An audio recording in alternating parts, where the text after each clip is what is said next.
Good evening. I am back. Probably can't see me too well. I know it's a little dark traveling right now, so I apologize. Try to get a little light in there. You can see me. Good evening, Miss Jocelyn. Good evening to you. Hopefully you can see me okay or hear my voice at least. Just wanted to check in. Just finished the outing and at a place called the Chopping Block where they teach a group how to make different dishes. So it was a lot of fun. Made some etouffee. That's my new word for the year, etouffee. So that's like a New Orleans or French type of gumbo, I guess. So, but anyway, that's not the reason that I wanted to chime in on Periscope. It's getting closer to holiday. Christmas is coming up, and people are out shopping and getting gifts, and just want to encourage everyone just to make sure that you're making memories with people, because things we can buy at the store makes you feel great to be able to give. I totally get it. But what's most important is just making sure you spend that quality time with those you love, and realize that you can always get your children the new toy. They have plenty of them in stock in manufacturing, but there's only one of whomever your loved one is. They cannot be remanufactured. So you want to make sure that you just really focus on doing as much quality time, making memories, being creative, and going out on an outing, just to be able to spend that time together and things that really touch the heart. But one of the main things I wanted to just talk about the other day, someone put on Facebook the old cliche saying of how a frog boiling in water. A frog in water, not even knowing that they're boiling. So, but it was the actual picture of a frog sitting in a pot of water. And the frog looked so comfortable. The frog looked so at ease in a pot, in water, not all the way up past the nose, but just enough, where the frog was so comfortable. The frog was not budging. The frog did not seem alarmed. And the frog did not even realize that slowly that water, the temperature that it was in, was slowly increasing in heat. And eventually, the temperature of the water was going to get at a detrimental, to the point of death, temperature form. But unfortunately, that frog did not know it, that it was going into its slow death.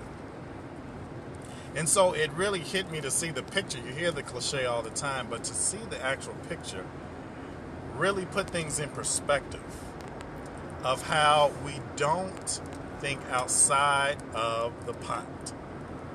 Thinking outside of the pot. Think about your life. Marriage, if you're married. Am I sitting in a pot of comfortable water with my spouse, doing the same thing in routine? Maybe a good thing, but is it enough?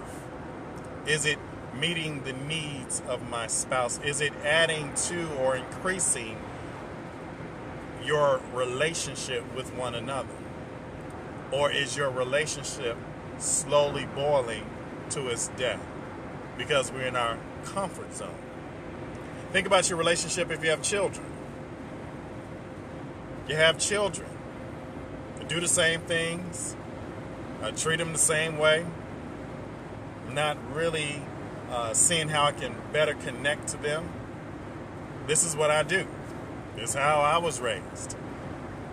So nothing new, just the same thing, good thing, being a good parent to the best of your ability. But are you going that extra mile, thinking outside of the pot, or are you just in that slowly boiling water, never really connecting to the temperament of your child, never really connecting to the purpose of your child, to the point that that too can become a slow boiling death at some point in their life. Not mean physical death, but a death of them not understanding their true purpose, a death of them not knowing how to be functional in a healthy relationship, a death of their level of security as to who they are. So when they grow up, they have a level of dysfunction in their adulthood. Think about your ministry, your job that you do every day, routine.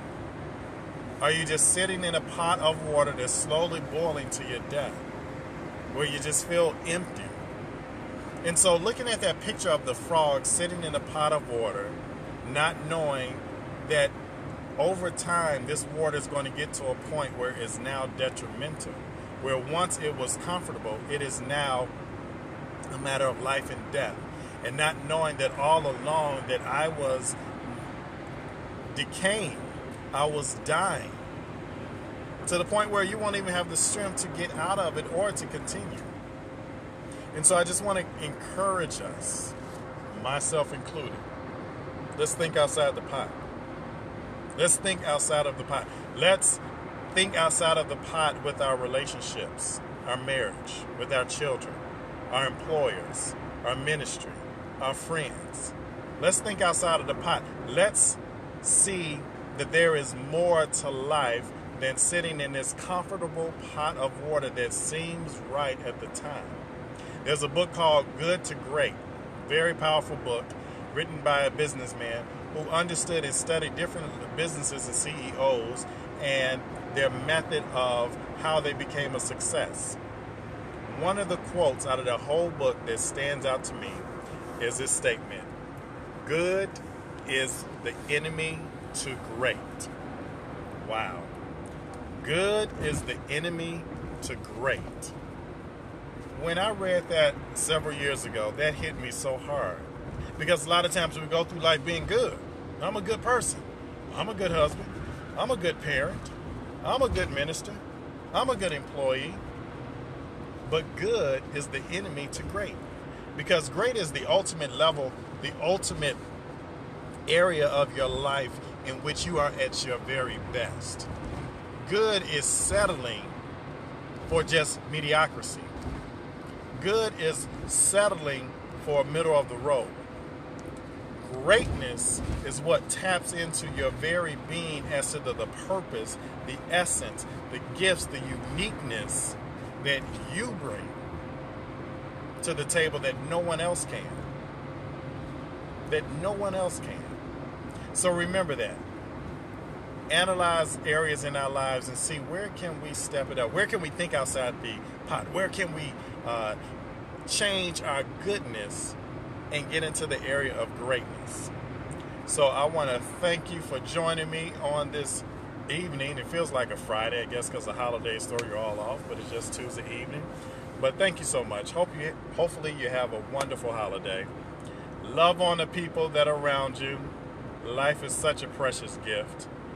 Things you can get all the time, but people you cannot. So make sure that you take the time to really love on one another, to increase your comfortable relationship and make it great. Challenge others to do the same thing. Challenge them to push to be at their greatness. So you be blessed. Thank you for joining me. And I pray a blessing of your life, that in every area of your life, God will show you how to move from good to great, how to think outside of the pot, and how to achieve the very best in which He puts you here on earth to do. So God bless you, and have a good evening.